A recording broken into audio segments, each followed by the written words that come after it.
Because I have the faith in the unseen. I don't see the money. I can see it in my mind. He knew about banking. He knew about interest. He knew about how to grow money. Heaven is like a... All right, guys. Okay, we're going to talk about something totally different. The parable of the talents. The kingdom of heaven is like a business. The reason why it's like a business is because, now let's break it down to help you understand what I'm talking about. For the kingdom of heaven is like a man traveling to a far country who called his servants and delivered his goods to them. And to one, he gave 5 talents, to another 2, to another 1, to each according to his own ability. And immediately he went on a journey. So a business leader, right? Whoever was in, the CEO comes in, right? And he was like, you know what? I'm gonna give you talents. I'm gonna give you talents according to his own ability, according to what you can do, right? Because he already knows what you can do, right? You got someone who's in management. You got someone who's scrubbing the floors. You got someone who's managing the managers. You understand? So, okay. Then he had received the 5 talents and went and traded with them and made another 5 talents. And likewise, he who had received 2 gained 2 more also. But he who had received 1 went and dug in the ground and his Lord's money. After a long time, the Lord of those servants came and settled accounts with them. Okay, after a long time, right? Because back then, journeys used to take months, even years, because, they didn't have cars or planes or anything like that. So I don't know where he went, but he went somewhere far. That's all I gotta know. And it's been a long time. So he had received 5 talents and came and brought 5 other talents, saying, Lord, you delivered to me 5 talents. Look, I have gained 5 more talents besides them. His Lord said to him, well done, good and faithful servant. You were faithful.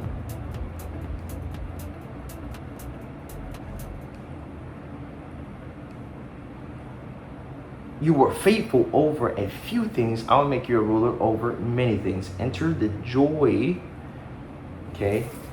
Enter the joy of the Lord. He also had received 2 talents and came and said, Lord, you delivered to me 2 talents. Look, I have gained 2 more besides them. His Lord said to him, well done, good and faithful servant. You have been faithful over a few things. I will make you ruler over many things. Into the joy of the Lord. Okay? Now, I do believe this is something that's going to happen in heaven, right? Like I said before, and some of my videos, it happens physically, it happens mentally and spiritually. Okay? So the kingdom of heaven, right, is a kingdom, right? There's a ruler, which is God. However, it's a dominion of kings. Kingdom of heaven, kingdom of God is many things, right? But it's a nation, right? It's a nation of people who are full of abundance and most importantly, full of faith, right? Because he cares about faith. We're practicing faith here. When it comes to talent, business, when you see the unseen, right? This is what you get. It's called faith. Believing in the unseen. So I will make you ruler over many things. Enter the joy of the Lord. The joy of the Lord is abundance. He's going to give you so much more, right? Because you were so faithful. That is simple. Then he who had received the 1 talent came and said, Lord, I knew you to be a hard man, reaping where you have not sown and gathering where you have not scattered seed. And I was afraid and went and hid your talent in the ground. Look there, you have what is yours. But this Lord answered and said to him, you wicked and lazy servant. Why would he call him lazy? Right? Because he knows his heart. He knows why he did it. Because he didn't want to. He was lazy. Right? Rather than everyone else was working. And he sat back, put it in the ground, sat back and did nothing. Nothing for the time being. How long that was, don't know. There's a lot of people out there that, put their money away and chill. And they wonder why what they have was taken away. But I'll get to that to the end, right? That's the definition of this parable. But anyways, then he had one received and one talent. And Lord, I knew you to be a hard man, reaping and where you have not. Okay, whatever. But his Lord answered and said to him, you wicked and lazy servant, you knew that I reap where I have not sown, and gather where I have not scattered seed. So you ought to have deposited the money with the bankers. At my coming, I will have received back my own with interest. So take the talent from him and give it to him who has 10 talents. Now the interest, right? The interest. God even knew about interest. He knew about banking. He knew about interest. He knew about how to grow money. That's the crazy part, is that people say, oh, God he doesn't care about, he doesn't. He doesn't care about the money, but it's what you do with the money. It's the principle behind it, the faith that he gave you instruction with the money. And he told you, hey, take this talent, go do something with it. And what you did with it, you buried it. You did the opposite of what God said to do. And you had no faith. You're my servant with no faith. How can you serve me if you have no faith? You understand? So to everyone who has, more will be given. So what I have one talent or 10 talents. Let's say I have 5. I have 5. More will be given. I get 5 more. Why? Okay? And he will have abundance. The reason why is because I have faith in the unseen. I have faith I can grow this money to something else. I can do something with it. I can take this money and do something else with it. Take the seed, plant it, I can make more seeds. Because I have the faith in the unseen. I don't see the money, right? But I can see it in my mind, right? I can see it in my heart. I can feel it. I can see it in my mind. I see it. And he will have abundance, right? He said he will have abundance, not if, not he will. It's the man. It's gonna happen. It's gonna happen. You gotta have faith in the unseen, and you gotta have so much faith. And here's the ironic part. If you go back to the story of the blind man, the blind man had more faith than people with eyes. Isn't that ironic? Because in order to have faith, you can't see. Faith is believing in the unseen. And he was blind, and he believed. But people with eyes don't believe. Isn't that funny? But someone who doesn't have eyes believed, and then all of a sudden they have the faith, and then boom, he got healed. Right? Based off of what? His own faith. Based off of what? His own desire. There's many other stories about desire as well. What you desire, right? It will come out. It's in one of the verses, I forgot what it was, but I'm gonna post it like I always do. Make sure I double check what I'm saying. But your desire will always come out. It always will, automatically.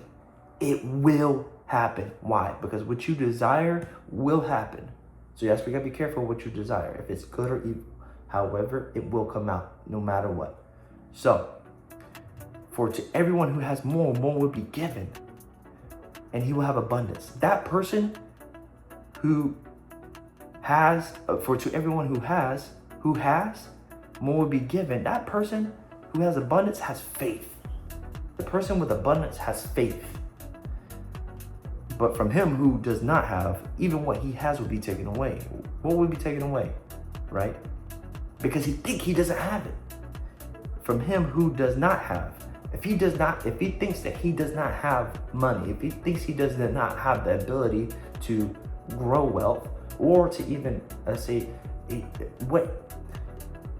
he does not believe, right? If he does not believe that he has the ability to create a business, the ability to sing, to dance, to whatever, what he has would be taken away. So whatever you have, that you have right now, it will be taken.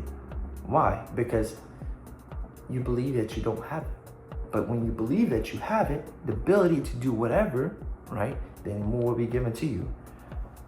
And cast the unprofitable servant out. And cast the unprofitable servant into the outer darkness. There will be weeping and gnashing of teeth. Why'd you do that? I saved it for you. No, you put it away because you're too lazy and you didn't do what I tell you to do. So get out of here. You unfaithful. You don't know nothing about faith. Get out of here.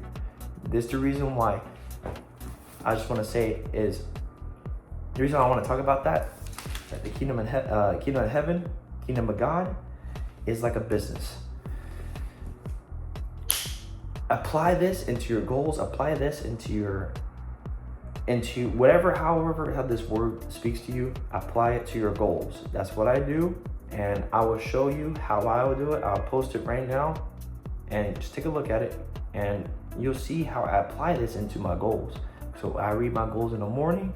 I know that that's how I should act, right? As if, not if, because it is. The kingdom of heaven, the kingdom of God is within me. The kingdom of heaven is like a business. That's how I say it's like a business, right? That a CEO comes in, tells people what to do, and if you don't do it, you get kicked off the boat. You get out of the business. You're not worthy. That's basically like a salesman almost. So guys, make sure you have faith like the blind man. Have faith. Believe that you have abundance. I have abundance. Even though you may be at zero, maybe at $1, right? But have belief that $1 will make you $1 million. That's how much faith. When you see that $1, you see $1 million. When you have one talent, like really a talent, one ability, if you know you can sing, believe that everyone else is gonna hear you sing. So that's basically it. So guys, that's the parable of the talents. Just make sure what you do is put that into your goals, how this text speaks to you, how this word speaks to you, and trust me, when you put it into your goals, put it into a goal, just like I have it right now. I promise that the kingdom of heaven will work within you. It'll grow and grow and grow to eventually, you'll reap the fruits of it. So anyways, like, subscribe, and comment what you think what the kingdom of heaven is. Appreciate it.